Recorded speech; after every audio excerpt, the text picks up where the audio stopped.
이 주세페 무라시의 집을 나와서 다음으로 토니노 톨라시의 집을 방문하는데요. 뷰트너가 토니노 씨 집 대문을 열고 들어가서 맞닥뜨린 게 딱 이 상황이었어요.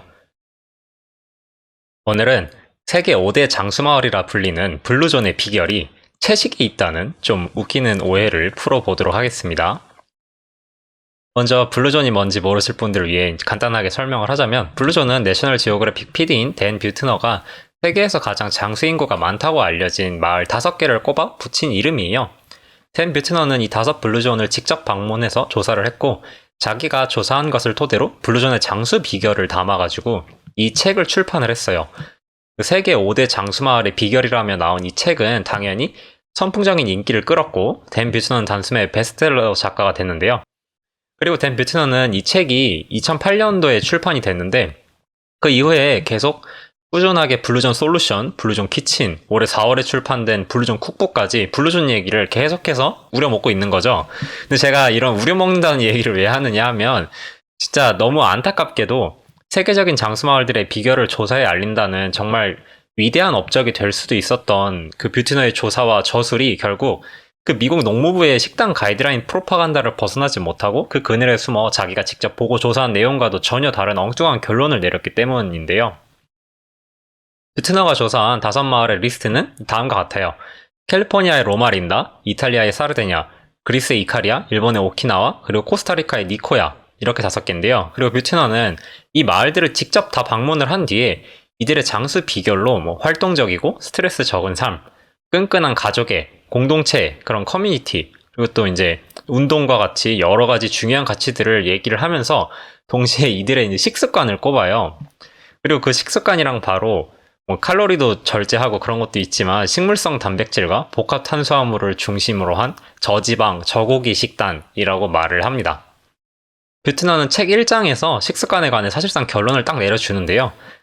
매일매일 6에서 9인분에 해당하는 채소를 먹으라 하고, 고기는 무조건 저지방용을 먹으라고 해요. 그리고 사람들이 별 생각 없이 속 편하게 말하기를 좋아하는 그놈의 그 적당히를 옹호를 하는데요. 그러니까 적당히 먹으라고, 고기를 적당히 먹는 건 괜찮다고 그런 이야기를 해요. 그리고 이제 2가지 물음을 던지는데요. 당신은 고기를 주에 2번 정도 먹고 있나요? 아니면 매일 2끼씩 먹고 있나요?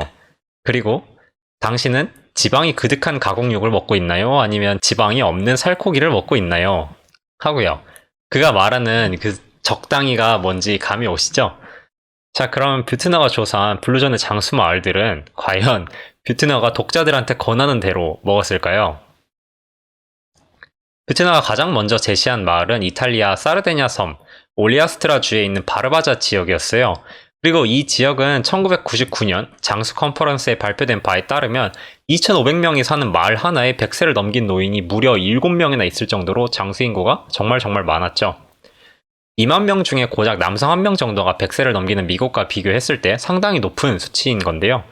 이 마을은 다른 블루존들처럼 비교적 최근까지 고립된 편이었어요. 그리고 뷰트너는 이곳을 조사한 이후 사르데냐인들의 식습관은 지방이 적었고 주로 채식을 했다고 주장을 해요. 다른 지역들도 다 마찬가지인데요. 주식은 통밀과 콩류, 직접 기른 채소에 와인과 염소유였다고 하는데요. 그런데 잠깐, 뷰트너가 실제로 만난 사람들에 대해서 이제 적어 놓는데, 그 얘기를 하기 전에 바르바자가 어떤 곳인지 사진을 한 장 보고 가죠. 바르바자가 어떻게 생겼냐면 이렇게 생겼어요. 그러니까 바르바자는 순탄한 평지가 아니고 완전 험한 산골 마을이에요. 이런 데 사는 사람들이 농사 지어가지고 밀이랑 콩 먹고 살았다는 말부터 일단 신빙성이 팍팍 떨어지는데, 아무튼 뷰트너는 조사차 방문할 첫 번째 집으로 아주 정정하고 쾌활한 102세 노인 주세페 무라시의 집으로 향했다고 해요. 그리고 집으로 들어서자마자 레드와인과 소세지 냄새가 났다고 기록을 합니다. 그런데 뷰트너는 여기서 할아버님 소시지 드시고 계셨군요. 평소 소시지는 자주 드시나요? 어렸을 땐 주로 뭘 드셨어요? 라고 물어보는 대신에 편견이 생기지 않도록 아주 조심스레 고른 적절한 질문들을 던졌다고 해요. 저는 100세를 넘겨 장수하는 분이 살면서 지방이 그득한 가공육을 먹어왔는지 안 먹어왔는지 여기 사진에 있는 것처럼 궁금한데, 뷰트너는 별로 안 궁금했나봐요. 그렇게 뷰트너가 방문했을 때 주세페 무라시는 염장한 햄에다가 와인을 마시고 후식으로 커피 한 잔 마시고 있었는데, 뷰트너가 잘 골라 던진 질문들의 결론이 주로 누에콘과 페코리노 치즈를 먹고 빵과 고기는 가끔 먹었다고 내려져요. 그리고 뷰트너는 이 주세페 무라시의 집을 나와서 다음으로 토니노 톨라시의 집을 방문하는데요. 뷰트너가 토니노 씨 집 대문을 열고 들어가서 맞닥뜨린 게 딱 이 상황이었어요. 굉장히 활동적이고 다부진 몸을 가지고 있었다는 75세의 토니노 톨라 씨는 집 뒷마당에서 직접 소를 잡아가지고 소 뱃속에 팔꿈치까지 집어넣고 있었다고 해요. 그럼 여기서 아니 저 같으면은 뭐 간과 신장 같은 내장은 어떻게 먹었고 천엽이랑 대창도 먹는지 어떻게 먹는지 뭐 이런 거 이제 물어보면 참 좋았을 것 같은데 그런 질문은 당연히 없었고요. 또 토니노 씨는 소를 가을에 도축하는 이유가 보관하기 쉽도록이라고 이제 대답을 했다고 하는데 이 보관을 어떻게 하는지도 물어봤으면 좋았을 텐데 그런 얘기도 전혀 없었어요. 그런데 고기 보관 어떻게 했을까요? 당연히 냉장고나 이런 게 없잖아요. 소금에 했겠죠. 그러면 소금도 많이 먹었겠죠? 하지만 뷰트너는 사르데냐 섬을 다룬 챕터에서 소금에 관한 말은 단 한마디도 안 해요. 자기 주장이랑 안 맞는 사실은 그냥 얘기를 아예 안 해서 감추는 거죠. 그래서 토니노 씨 집을 나서서 뷰트너가 만난 다음 사람은 아침으로는 염소유를 마시고 빵과 치즈, 와인, 그리고 양류에 구운 양고기를 들고 다니는 사람이었어요. 그 사람도, 이 사람도, 토니노 씨도 그 사람도 누에콩은 안 먹은 거죠. 뷰트너는 여태 그놈의 누에콩 먹는 사람은 본 적도 없어요. 이 얘기는 제 뇌피셜이 아니고 뷰트너의 책에 그대로 적혀있는 내용들인데요. 어쨌든 또 사르데냐 섬은 그들의 돼지고기로도 엄청 유명해요. 아까 주세페 씨도 햄과 소세지 먹고 있었다고 이야기를 했지만 이 사진들은 구글에다가 sardinia meat라고 치면 바로 나오는 사르데냐의 전통 음식들이에요. 사르데냐는 돼지고기를 그냥 먹기만 하는 게 아니고 아예 그들의 토종 돼지 종자도 있는데요. 이베리코나 버크셔처럼 여기 돼지는 사르다라고 불러요. 그러니까 썰다 피그라고 있는데 사르데냐에서 따온 거죠. 이 돼지들은 방목돼서 도토리랑 밤, 뿌리를 캐먹고 살고 여름에만 따로 사료를 챙겨줬다고 하는데요. 그리고 사르데냐는 이렇게 돼지고기만 엄청나게 유명한 게 아니고 고품질 치즈 생산지로도 유명해서 이탈리아 본토에서도 페코리노를 여기서 사다가 먹을 정도예요. 사르데냐 산골마을 사람들이 치즈를 비롯한 유제품을 많이 먹은 것 역시도 뷰트너는 인정을 하고요. 근데 뷰트너가 하나 더 인정해야 할 건 유제품은 포화지방과 동물성 단백질이 아주 풍부하다는 거고 염소유나 양류는 특히 소의 우유보다 포화지방과 단백질이 더더욱 많다는 거죠. 양류는 2배고요. 거기다 페코리노 치즈는 드셔본 분들은 아시겠지만 유지방 완전 폭탄이죠. 사르데냐 사람들이 고기만 먹었다거나 육식에 토대했다 뭐 이런 말을 하려는 건 아니지만 이런 사람들을 데리고 뭐 저지방, 저육식의 채식 기반이라는 건 아예 말도 안 되는 소린 거죠. 다음으로 뷰트너가 조사한 블루존은 일본의 오키나와였어요. 그리고 뷰트너는 이 오키나와 챕터에서 부제를 이렇게 붙입니다. 햇살, 영성, 그리고 고구마라고요. 그리고 뷰트너는 이 챕터에서 오키나와 사람들이 무슨 거의 고구마만 먹는 사람들인 양 묘사를 하려고 애쓰는데 그 과정에서 자기가 직접 본 거랑 계속해서 인지 부조화를 일으켜요. 뷰트너는 오키나와의 식단이 67%가 고구마고 12%는 쌀, 다른 채소가 9%로 대부분이 이렇게 탄수화물로만 이루어져 있고 동물성 식품은 2%밖에 안 먹는다고 주장을 해요.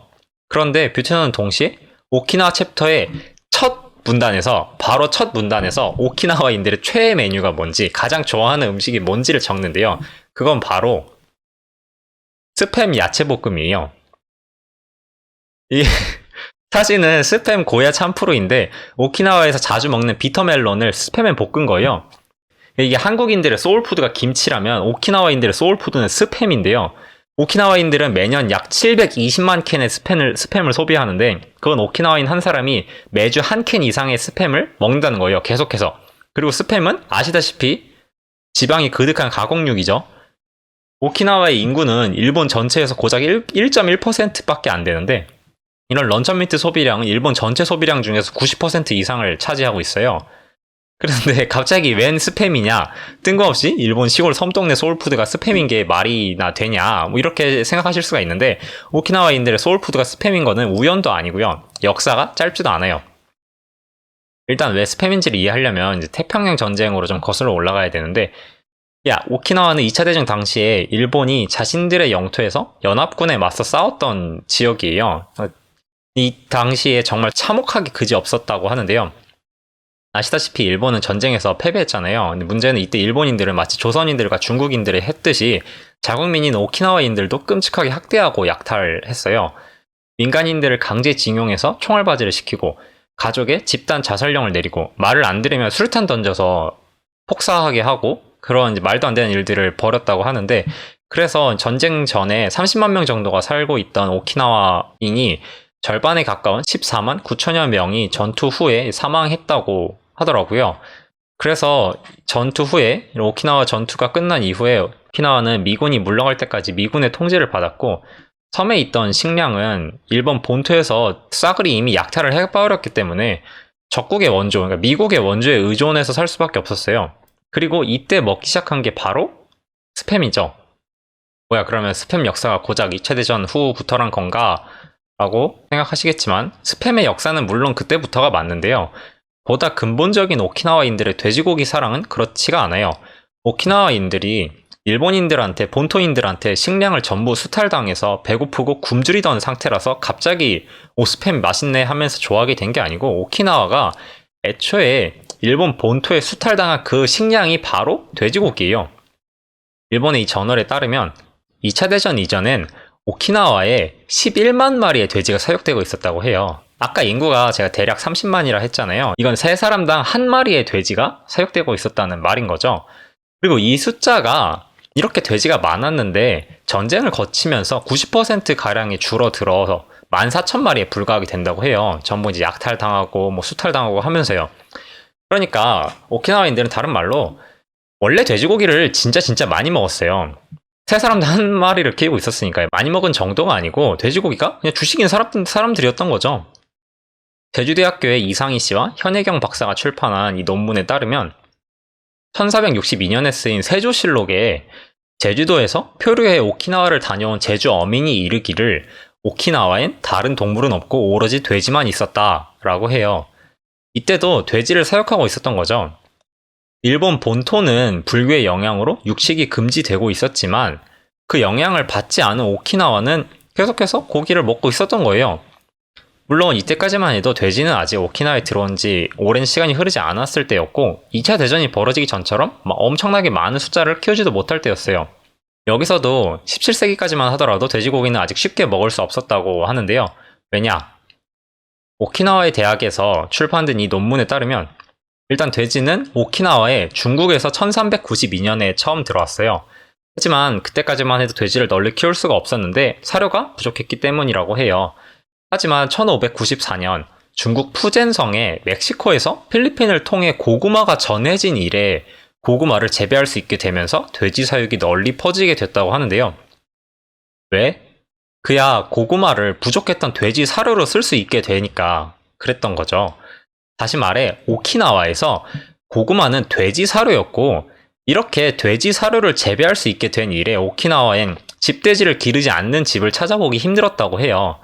돼지한테 고구마를 먹이면 마치 신이 내린 축복처럼 그냥 그 고구마 탄수화물 덩어리가 온갖 영양이 가득한 고품질의 고기가 되어서 돌아왔으니까요. 그래서인지 오키나와에서 돼지는 그냥 단순한 음식이 아니었어요. 같은 논문에 따르면 오키나와인들은 돼지 우리에 후르누카미라는 신이 산다고 믿었고 이 신을 악귀를 내쫓아주는 그 집에 사는 신 중에 최고로 치고 모셨다고 해요. 이 돼지 우리를 신성시한 거죠. 그리고 위 인용했던 오키나와의 대학교 논문에 따르면 오키나와인들은 어쩌면 당연한 얘기지만 돼지를 머리부터 발끝까지 말 그대로 하나도 빠짐없이 다 먹었다고 해요. 돼지의 귀, 얼굴, 껍데기부터 해서 염통, 간, 신장, 폐 등 그런 모든 내장, 피, 다리, 족 등등 남김없이 먹었다고 하는데, 그리고 그걸 아주 자랑스럽게 생각했고 속담도 있어요. 돼지는 전부 먹고 아무것도 남기지 말아라. 또는 돼지는 꿀꿀 소리 빼곤 다 먹을 수 있다. 라는 식으로요. 그러니까 다른 말로 오키나와가 원래 고구마를 주식 삼았고 엄청난 저지방식을 했다는 식으로 이야기하면서 그 근거로 이렇게 1949년 전쟁 직후 학살과 가난에 극심하게 시달리던 시대의 자료를 들이미는 거는 완전히 틀린 거죠. 이때는 돼지가 죄다 수탈당해서 사람이 돼지 대신 돼지 사료를 먹을 수밖에 없었던 때였고 지금처럼 고구마를 먹는 문화 역시 저 당시 참혹했던 가난이 만들어낸 거니까요. 그러나 오키나와인들이 전쟁 전에 전통적으로 돼지고기를 많이 먹어온 건 분명한 사실이고 현 시대에 100세를 넘긴 장수 인구는 모두 어렸을 때 자라나면서 돼지고기를 엄청나게 먹은 것도 사실이죠. 오키나와인들은 2차 대전 이후 미국이 씨앗 기름을 가져다 주기 전까진 모든 요리에 라드를 마음껏 썼고 모든 채소 볶음도 전부 돼지 기름으로 해먹었으며 아직도 소울푸드로 지방이 그득한 가공육인 스팸을 꼽으면 물론 그 스팸에 볶은 야채를 가장 좋아하는 음식으로 꼽고 있어요. 이러니 오키나와가 고구마만 먹는 채식 기반의 민족이라는 것은 전혀 사실이 아닙니다. 베트남과 다음으로 방문했던 코스타리카의 니코야와 그리스의 이카리아 모두 마찬가지인데요. 여기도 저지방, 저칼로리, 채식 기반이라는 베트남의 주장과는 다르게 전통적으로 고기를 많이 먹었고 유제품도 먹었으며 특히 돼지고기와 라드를 즐겨 먹었어요. 베트남은 니코야에서 일요일에 장을 보러 나온 돈 파우스티노 씨를 따라다니며 조사를 하는데요. 파우스티노 씨는 시장 정육점 코너에 가더니 대뜸 2리터짜리 플라스틱 병을 정육점 주인한테 내밀면서 여기다 라드를 채워달라고 했고 정육점 주인은 이 병에 라드를 가득 채워주고 매달려 있는 돼지고기를 턱턱 두덩이 썰어가지고 신문지에 싸줬다고 해요. 저지방, 저칼로리, 저고기랑은 전혀 다른 모습이죠. 그리고 니코야와 이카리아인들을 대상으로 진행한 이 두 관찰 연구, 그러니까 역학조사죠. 에서는 니코야인들은 다른 코스타리카인들과 비교해 탄수화물과 단백질을 더 많이 먹었고 지방 섭취 총량은 같았지만 포화지방과 트랜스지방 섭취량은 훨씬 높았다고 해요. 그리고 이 이유를 아마 더 값싼 기름을 먹기 때문일 거라고 연구는 추측을 하는데요. 여기서 더 값싼 기름이 뭐겠어요? 포화지방 높고 라드랑 부분 경화한 라드겠죠. 또한 65세에서 100세의 고령 인구를 대상으로 한 이 이카리아 연구에서도 사망률은 칼로리 섭취량이 반비례했어요. 칼로리를 더 많이 먹을수록 오래 살았다는 말인데 칼로리를 제일 채우기 쉬운 식품이 뭐죠? 제일 고칼로리 식품. 고기랑 지방, 치즈잖아요. 그러니까 이런 동물성 식품이 장수를 가져왔을 수 있다는 추론이 가능하지 않냐는 거죠. 그리고 흥미로운 점은 이카리아인들은 지중해 근처에 살지도 않는 사람들이 지중해식 식단이라고 자기들 마음대로 정의 내리고 덮어 씌운 그놈의 그 해산물과 올리브 오일 위주의 식습관을 가지지 않았어요. 이건 사실 이카리아뿐만이 아니고 다른 어느 지역을 가도 전통적으로 다 마찬가지인데요. 아까 사르데냐도 마찬가지고요. 고대 그리스인들은 올리브 오일을 별로 안 좋아했고요. 먹는 걸로요. 지금도 여전히 육고기를 해산물보다 선호해요. 지금까지 로마린다를 제외한 블루존 4곳을 간단하게 알아봤는데 이 4곳의 진짜 식습관에 관해 더 깊이 파고들고 싶은 분들은 웨스턴 프라이스 재단 재단장 셀리 팔론 모렐이 집필한 너싱 다이어트를 읽어보시길 추천하고요. 책 말고도 블로그에도 트루 블루존이라는 제목으로 각 지역별로 적어둔 글들이 있는데 블루존의 오해와 관련된 다른 글들 몇 개까지 이제 아래 설명란에 달아두도록 하겠습니다. 자, 그러면 마지막 블루존인 캘리포니아의 로마린다, 이곳을 빼놓을 수 없겠죠? 이곳은 확실히 채식 기반이 맞아요. 로마린다는 거주민 대부분이 제7일 안식일 예수재림 교도인데 재림파라 부르는 이 개신교파는 채식을 장려하기 때문이에요. 그렇다고 이곳 사람들이 비건인 건 아니에요. 뷰트너도 로마린다의 비건 비율은 4%에 불과하다고 적어요. 물론 0.5%도 안 되는 비건의 평균치와는 8배 이상 차이가 나니 대단히 비건이 많은 지역인 거는 확실하지만 동시에 이곳 주민들은 살균하지 않은 생우유와 염소유를 마셔왔어요. 캘리포니아는 미국의 몇 안 되는 일반 마트에서도 생우유를 살 수 있는 주인데요. 캘리포니아인들에게 이 권리를 지켜주는 게 그 사람들이 바로 재림파 교도예요. 로마린다의 고령 인구는 그래서 2020년 지금 당장은 몰라도 어려서는 보통 농장에서 대부분이 다 자라났고 생우유와 염소유에 먹먹한 닭의 달걀을 먹고 마시며 큰 그런 케이스가 많아요. 양이 적더라도 굉장히 품질 좋은 동물성 식품을 꾸준히 먹어온 거죠. 그런데 캘리포니아에서 평균 기대 수명보다 7년을 더 사는 건 재림파뿐만이 아니에요. 육식을 전혀 금하지 않는 몰몬 교도들도 똑같이 평균보다 7년을 더 사는데요.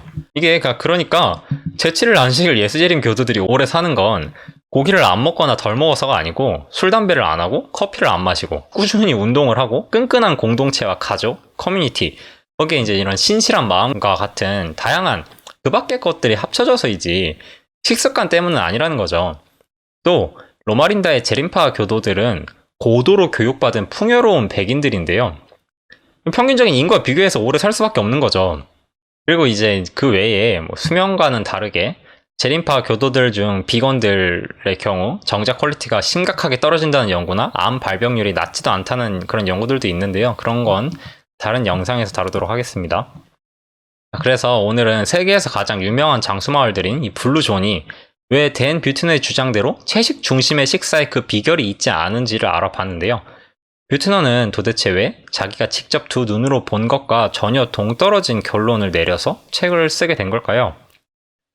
진짜 대체 왜 사람들이 고기와 지방을 많이 먹는 걸 자기가 직접 두 눈으로 보고 기록도 한 사람이 왜 결론만 저지방의 채식 중심 식사를 했기 때문에 오래 살았다는 식으로 썼을까요? 이게 가장 중요한 질문인 거잖아요, 어떻게 보면. 그리고 그거는 아마도 연구비를 그쪽에서 받았기 때문이지 싶어요. 블루존 프로젝트는 대량의 연구비를 미국 국립노화연구소에서 받았는데요. 이 국립노화연구소는 미국 국립보건원의 한 분과예요. 그리고 미국 국립보건원은 아시는 분은 아시겠지만 미국 농무부의 식단 가이드라인을 아주 철저히 받아들였죠. 이 가이드라인이야 다 아시다시피 포화지방의 콜레스테롤을 줄이고 복합 탄수화물 많이 먹고 채소 많이 먹고 고기, 특히 적색육 섭취를 줄이라는 얘기고요. 근거도 없이 인류의 건강을 책임져왔던 식품들 전부 다 빼라는 얘기죠. 그리고 이 프로파간다에 갇힌 뷰트너는 자이든 타이든 혹은 그냥 뭐 돈이 가져다주는 안락함이든 그 입맛에 맞춰서 이야기를 한 거죠. 심각한 편향에 둘러싸인 상태에서요. 그래서 그렇게 되지 않았을까 저는 이제 생각을 합니다. 오늘 블루존에 관련된 이야기는 이렇게 마치겠고요. 이 블루존에 관련한 오해가 풀리셨으면 좋겠습니다. 영상이 재밌고 유익하셨다면 좋아요와 구독, 알림 설정 부탁드리고요. 주변에 이 문제로 궁금해하는 분들이 계시다면 공유 부탁드려요. 긴 영상 시청해주셔서 감사합니다.